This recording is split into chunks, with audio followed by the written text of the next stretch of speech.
up, baby? Always thumbs up. We're here chilling with Bobby Hartstein. Well, how he screamed at you when he called you a maniac? He said, "What are you doing?" Yeah, he said a little more than that. A little more than that. We can leave it like that. I'll let you introduce you guys to our coach, the great Bobby Hartstein, New York City legend. He's a little on the shy side, and he got his shades off, so you know this is real good. Right? Man. Coach, Yes, first question. Who introduced you to the game? How did you get introduced to basketball? Probably just where I grew up. I grew up in NYC in the projects, and everybody played basketball. So, in the park. So that was pretty much a common thing to do. What are we doing here now? Right, I'm just talking to you. So, when I first made Lincoln, before I made Lincoln, one of my favorite shows on television, or two of them, was Welcome Back, Kotter, Okay. and The White Shadow. Okay. And for some reason, this before I started playing basketball, for some reason, I saw myself in that light.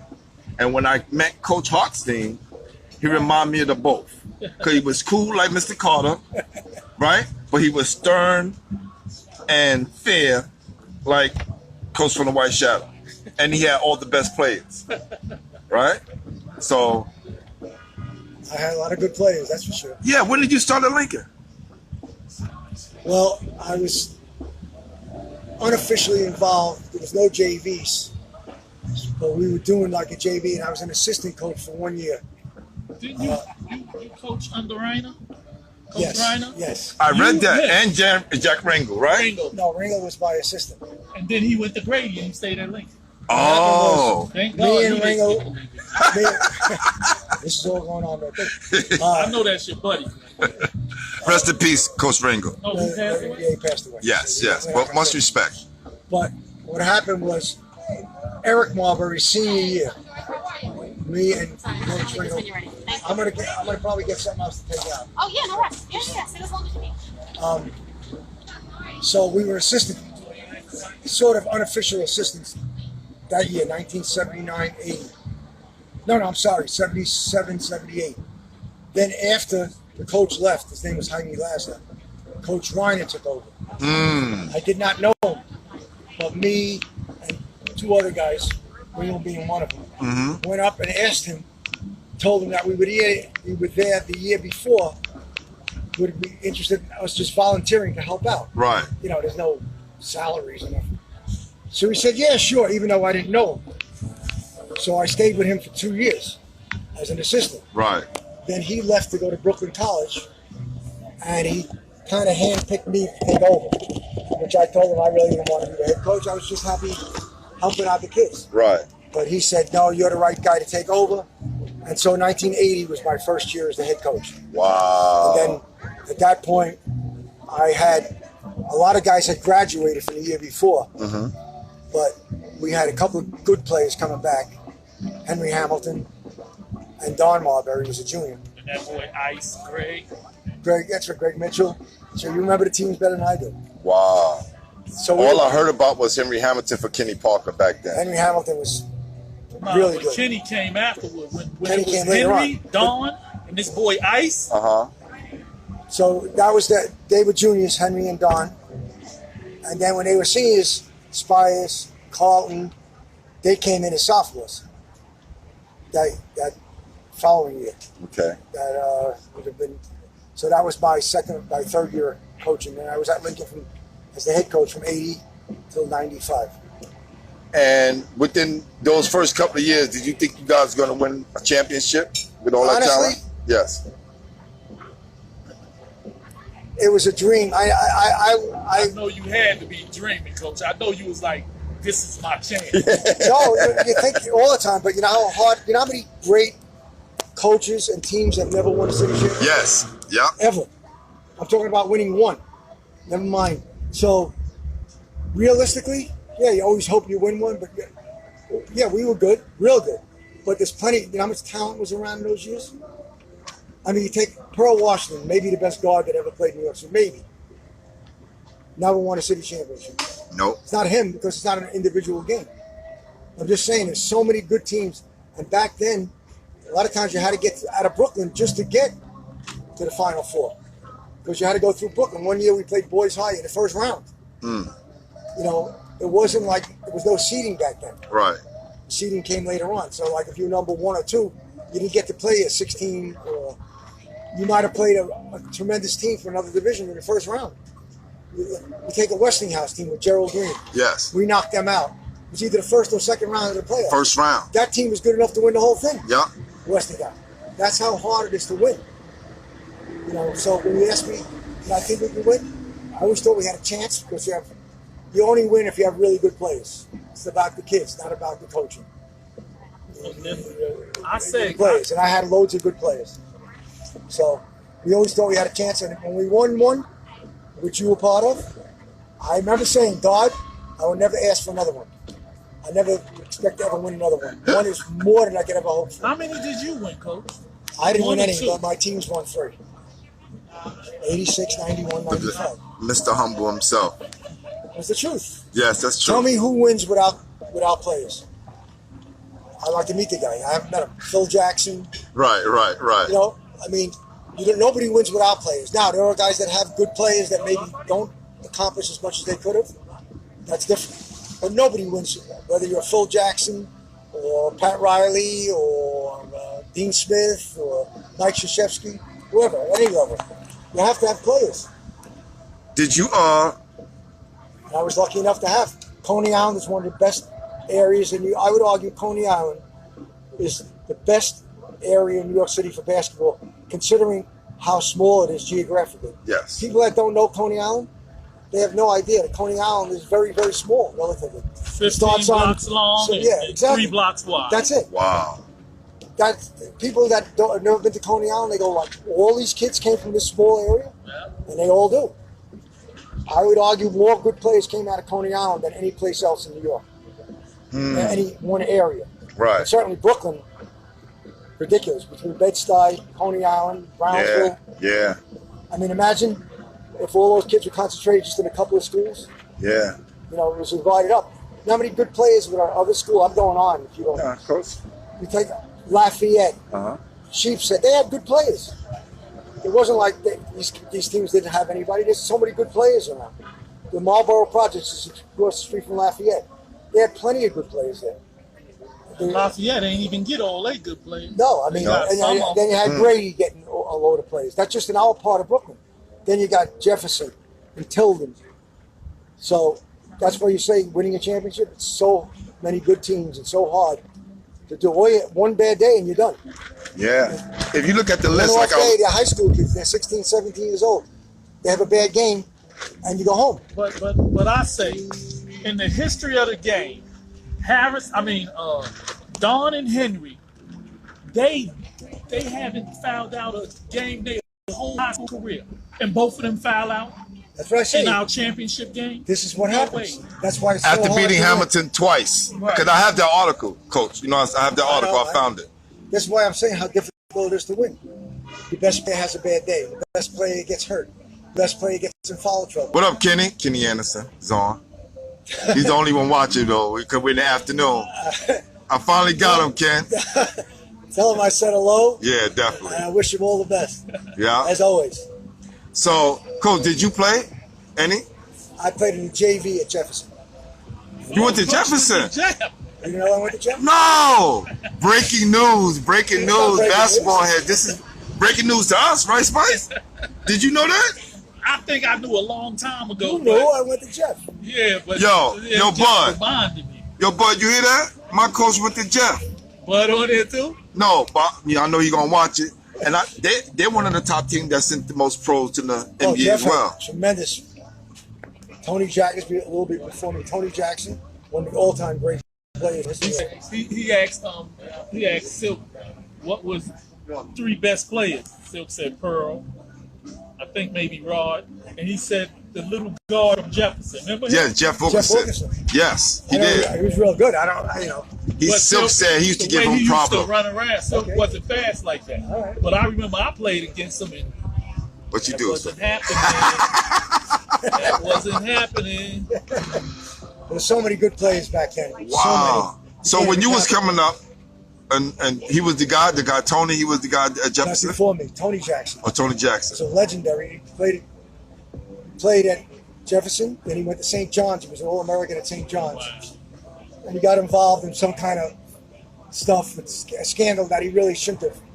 Before him was Connie Hawkins and Roger Brown were the legends. Yes, Wingate. Roger Brown went to Wingate, yes. Connie Hawkins is Boys High. Right. Connie Hawkins, most people would tell you, the greatest player in the history of the PSAL to this day would probably be, old school guys would say Connie Hawkins. Yes. I mean, Kareem Abdul-Jabbar, which is Blue Alcindor, Catholic is school. considered probably the best player ever in New York City. Yes, he's number Catholic one. School. But most people would say, I never saw him in high school. He played at Powell Memorial. Yes. Which is not even open. But in public school, old school guys would probably say Hawkins and Brown. Yes, I agree. I would say that as well. That's what you would hear. Connie Hawkins was like the first legendary Connie player. Hawkins was Julius Erving before he was. Yes. Yes. But he never, they wouldn't let him play in the NBA for a long time because he got involved in a scandal. Yeah. Oh, And then he came to the NBA later on, was a little past his prime. He played with 27. Same He was year still, Doc he was was. still Right? really good, but not. In high school and college, the Hawk. Ridiculous. And Roger Brown. Did you see him play in high school? I saw them play once, and I guess what would now be considered AAU, or early as AAU, they played in a tournament at the Brownsville Boys Club. Right. On the same team. So I wanted to see them. Wow. They played on the same team. So did I you went ever to see see. Fly Williams play? Coach? No. He's also, there's a lot of guys with reputations, and I'm not saying all of them are not justified or justified. Right. But I can't comment too much on guys I never saw. Right. But who I heard about. True. So a little different. The guys I saw, it's a little bit different. I have my own opinions about who guys that I actually saw play in high school. Was Eric like the first major player that you had? Eric Marbury? Yes. I was just really an assistant coach, and I didn't have any input, so I couldn't count. I didn't. The first, I would How say, long was it again since you seen somebody score like that? Eric. I believe he led the city in scoring. Yeah, I think so. I believe he did. Wow. I He never knew averaged that. about 30, I believe. Something Wow. like that. I believe. And did he have any help back then? They had pretty good players with him, and they didn't make the playoffs. Oh, so that tells you what that was. From what I can remember, again, we're going back to 1978, something. But he had a kid named Smalls, I think, was a Division II player, and then he had this kid Ruben, who was a guard. These guys are older than you, but you might know them. I don't know. Only one I remember from back then. Eric Silk used to tell me, "Let's go to the game." He'd say, "I said, how we gonna get in? We ain't got no money to get in." He said, "Look, They charged them? I didn't even know what they He charged. said, we going to get on the bus. We're going to go like that. We're going to show our hand, walk on the bus. I said, why? He said, because we're going to act like we're showing our bus pass with other people. Silk. So we get there at halftime, and the first two doors is not open. The mid doors is open at halftime. So Eric is on the layup line. So at the same time, me and Silk said, Spoon! And he looked, and they threw him the ball hit him in the chest, and rolled down off his feet. And he took about 3-4 little jog steps. He picked it up and went up, and he threw the ball in. But all of this was over the rim. Oh, he could get it. He could. Wow. They called him Sky Dog. Right. That was his nickname. That's what they called Don Then Sky Pup. Don was Sky Puppy. I didn't give him a name. I didn't call people by their So names. But. when Don got in the team, you was the head coach then. Okay, Don was on, from what I remember, because I could be a little bit off, but I think Don was on the team as a sophomore. But either Coach Reiner didn't keep him on the team, or Don became ineligible. I'm not sure which, but he didn't play that year as a sophomore. I don't remember what exactly the issues are. He came back as a junior when I became the head coach, and he did it. He did everything he was supposed to do in school, and he was fine.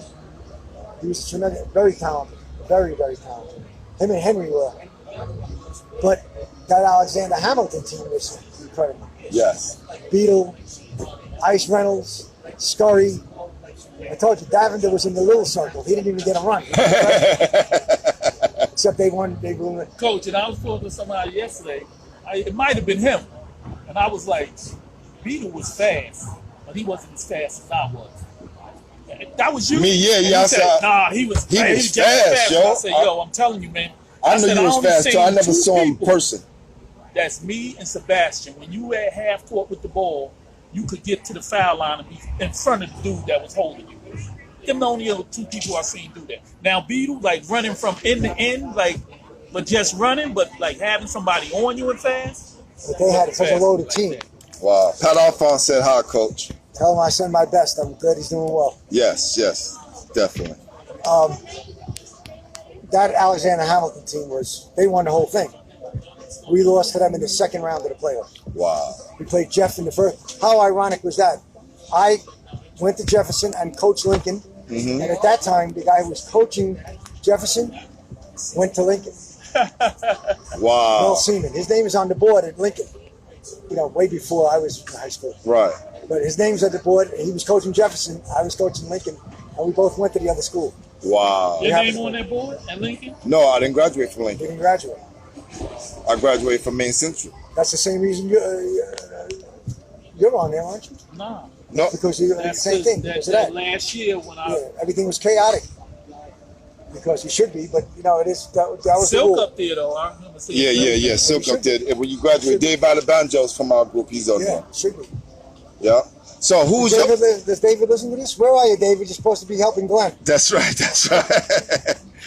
So who was the first major player that came to Lincoln? I don't know what you mean by major. Who like? Meaning, you know, Don and Henry were both. Don and Henry were all city players from that. But you were just coming on, like, right? Well, I was my first.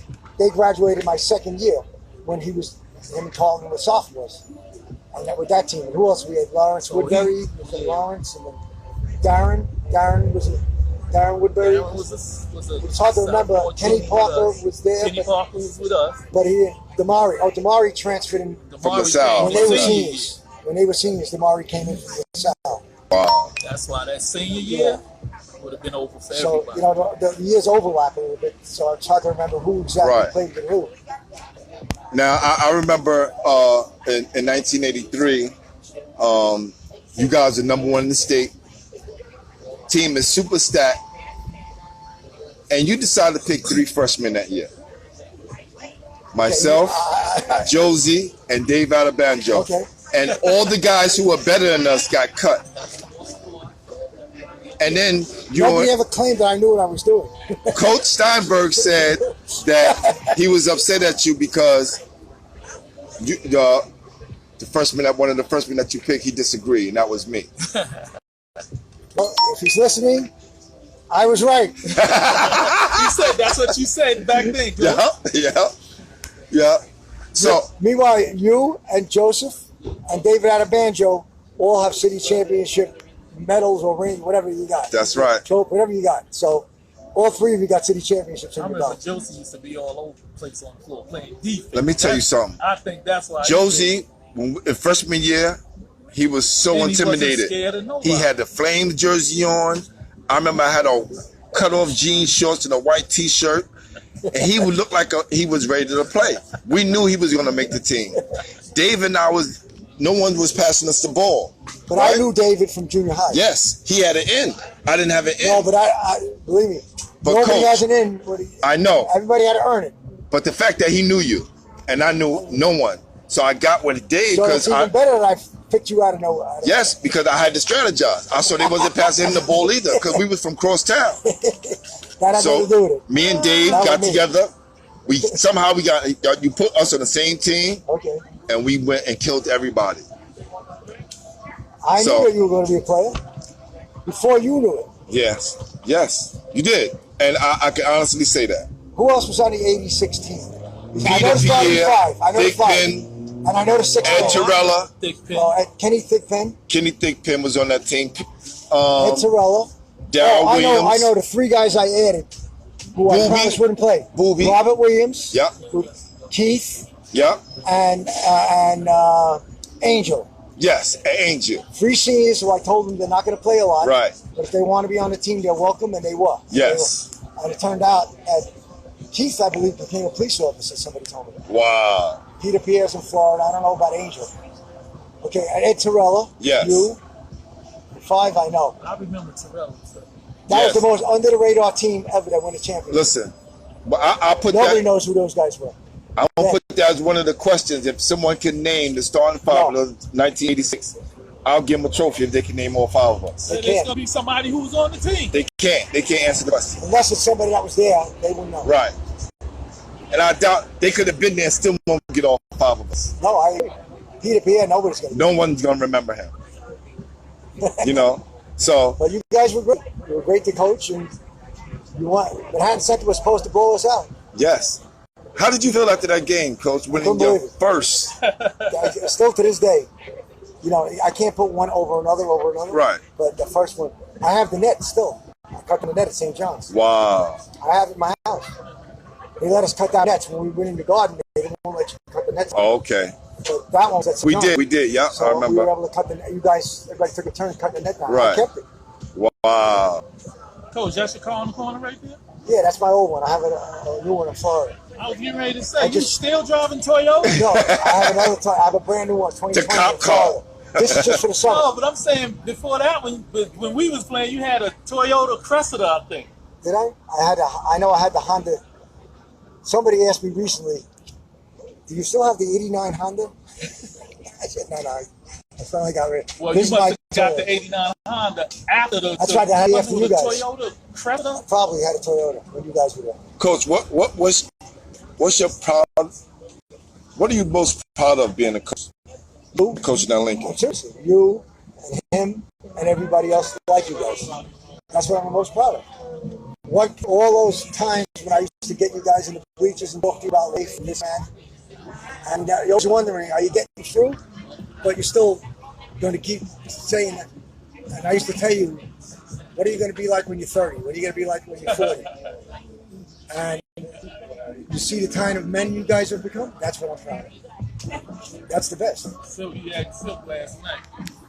That's what it's really about. Winning the championships is unbelievable, don't get me wrong. Nobody wanted to win any more than I did, but there are more important things. Especially for high school. Don't have kids, but he got a lot of kids. Yeah, he did. He said that last night. He said all of us. We are all coach kids. Fine with We me. his kids. It's Yeah. fine with me. That's our second It's fine fall. with me because look at the men you guys have become. It's not like you guys have all had all these wonderful things handed to you. You know, everybody came from the same type of environment. Good kids who did what they were supposed to and became great men. Was Silk incident? Was that one of the first serious incidents you That probably was experienced? the first one because I don't know who called me that night. Don't forget, there's no cell phones back then. Yeah. I think you and him were at a party. Yeah. Somebody's going to go out. You were running. I remember. We was in the party, and we came out. We was standing on the balcony, and we was looking over this way. A lot of people down there, people walking by, and these two guys walked by, and we ain't paid them. And they shot a guy that was against Unbelievable. the door, and like when he shot, like I looked at the fire come out the gun, and I see it hit the guy. When it hit him, the stomach fell and grabbed it and pulled it, and fell against the wall and slid down to the floor. Then one of his friends pulled out and started shooting. Did they ever find the kids that did it or not? As far as you know, never. Right? Then me and Silk, so I was like, "Yo, come on, man, let's go." And We started running. It's like it went past my head first. Like we heard Silk it. said. hit him in the elbow. Then he ran next to me, and I pushed him, and he went out. Then he came back close again. Then he came close to me. Our elbows hit because it could have been mine, Yeah. but it hit him. That was probably the first. You know, you're coaching in high school, things are going to come up. You know, And I was like, "Come on, let's get on the elevator." And we got on the elevator. And he was like, "Oh, yo, hit." So I was like, "Where you hit at? Stop playing. Come on, man." And it was a little hole in his jacket. bullet's still in there. Yes. You know what jacket he had on? He had his Lincoln jacket on. Yeah. That was unbelievable. I remember going to see him in the hospital. Certain things stay in your mind. He said it was hard to win a curl. That was unbelievable how he come from. Yo, he explained, you know, he almost had me because I was about to tear off for a minute because he was like, just imagine being left up. Just shows though, with determination, he became a great high school player, great college player.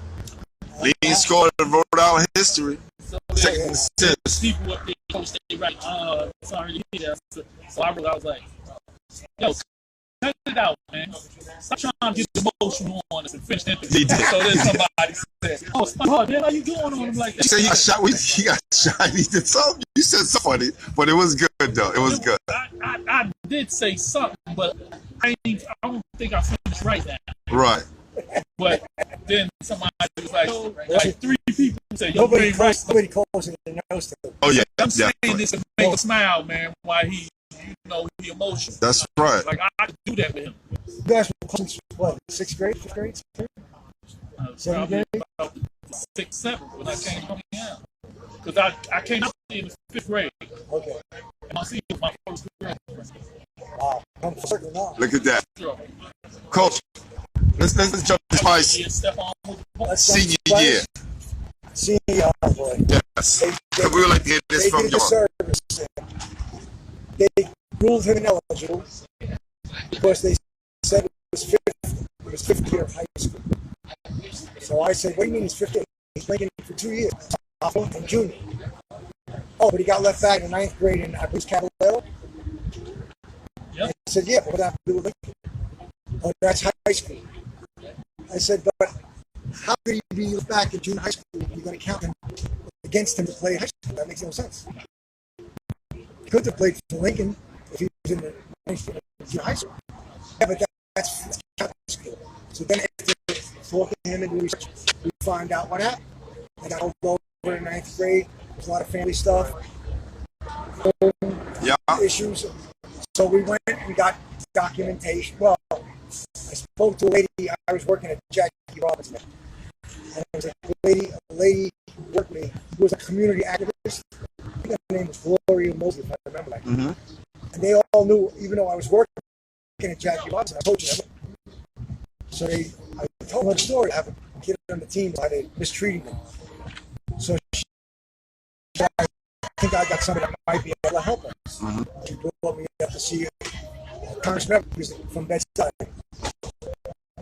And we got our case, we got documentation, we went to the PAL to appeal it, and they moved against Spice.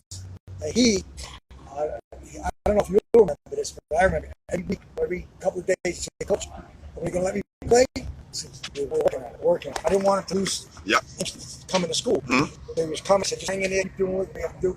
And then it went on for a little bit, and it dragged on. And if I could be wrong, they said he was ineligible. I think we stopped him at school or short. I can't even remember, but still because so yeah, no, we talked about that. And then I don't know who I spoke to. Oh, this unbelievable. This guy's making me this Brooklyn. Right. So I forget who I spoke to home, and I convinced him that he has to come back to school. And he did come back, do what he had to do to try to get, through the senior year. He was so depressed that he couldn't play. And it was totally unfair what the PSAL did to him. They counted, he was not overage, and had passed all his classes, was eligible academically. There was no reason not to let him play, because something happened in 9th grade in a junior high school. I said he only played 2 years. You're counting him as 4? Oh, he was in 9th grade for 2 years. What does that have to do with Lincoln? Then something else I didn't say, and I got a witness right here. I think in history of the PSAL, I was the only one that made McDonald All-American in 2 years. Back then, they used to take one junior, and they wanted to take me, but Coach said, let him take Ed Davender. You will go next year. Not knowing that he wasn't going to play. Wow. I couldn't believe the PSAL did that to him. It was very unfair. McDonald All-American. But it is what it is. And, there's nothing we can do about it. But it was very unfair. Based on what? He took away all his incentive. He worked really hard as a sophomore and a junior in class and everything to do the right things, to make up for some of the mistakes that might have happened in ninth grade. And now they're telling him you can't play. And then it was so late when we found out. Coach said, had he knew they was going to do this, which like everybody had us thinking we was really going to win. I thought we would win. Sent me to Oak Hill. Wow. Yeah, I would have let him go someplace where he had a chance to play. But it all worked itself out, but it wasn't fair. All you ask is that they should be fair to the kids. I'm not saying if the kids do anything, just make them eligible. He did all the right things. You're going to punish somebody what they did when they were 13 or 14? Now, I remember going on YouTube and seeing a game where y'all played Martin Luther King and the coach who tried out for Lincoln for 4 years in a row. Is that true? Yes. I cut him for 4 years. You cut him 4 years in a row, and he wound up beating you guys in the city championship at Madison Square Garden. And you know, I sometimes I think they try to create the narrative to make it fit the story. Well, if I cut him for 4 years, I congratulate him. Yeah. I forgot the guy's name, but that was his only city championship. What are they doing? I will say that's probably the hardest part of high school coaching. In a way, is when you have to cut kids. It's no fun.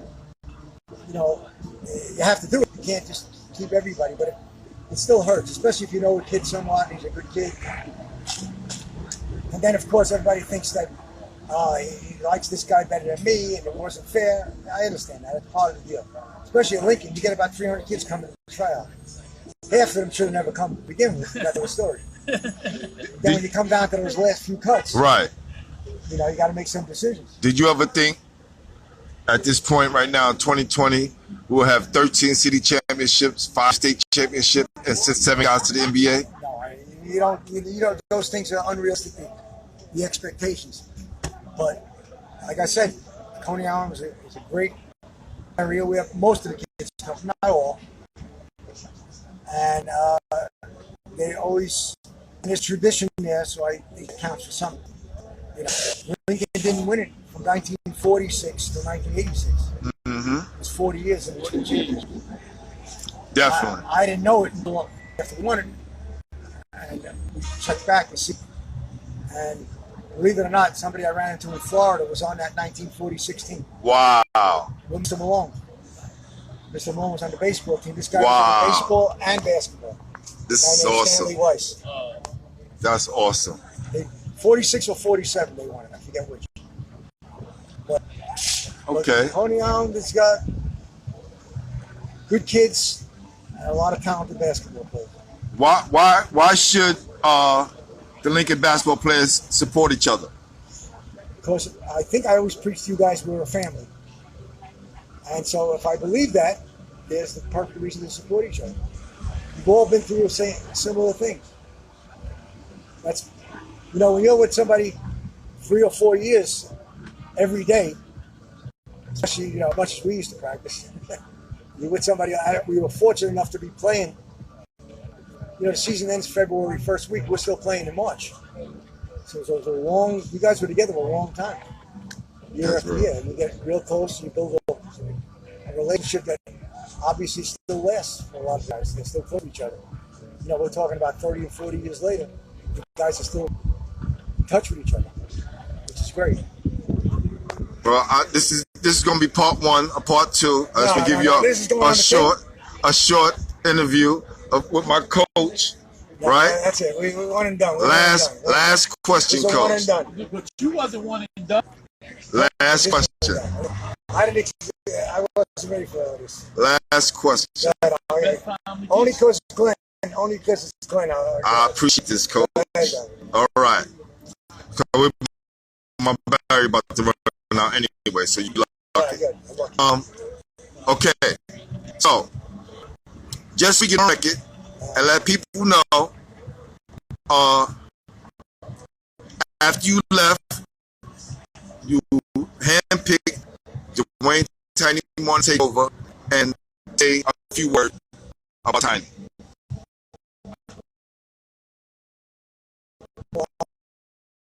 had a lot of success at like games. My father was the championship anyway. He was assistant coach, and we should know a bunch of stuff that he got on his own. Great,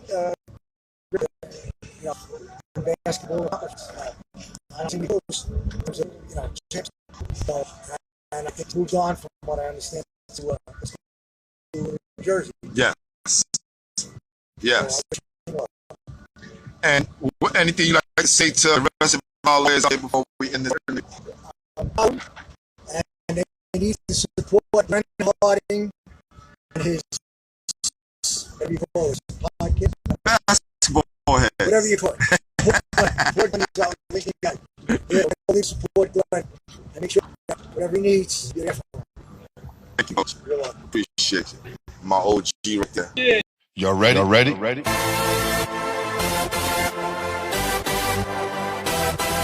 Yeah. You have just stepped out into the world of chaos, where everybody goes hard. Come on. Go hard. Go hard. Go hard. Go hard. Go hard. Go hard. Go hard. Or go home. Never back down. You gotta hold your own. Go hard. Go hard. Go hard. Go hard. Go hard. Go hard. Go hard. East Coast. Go hard. West Coast. Go hard. Midwest. Go hard. Dirty. Hurry up, everybody. Get online. Buy your tickets, cause the game about to start.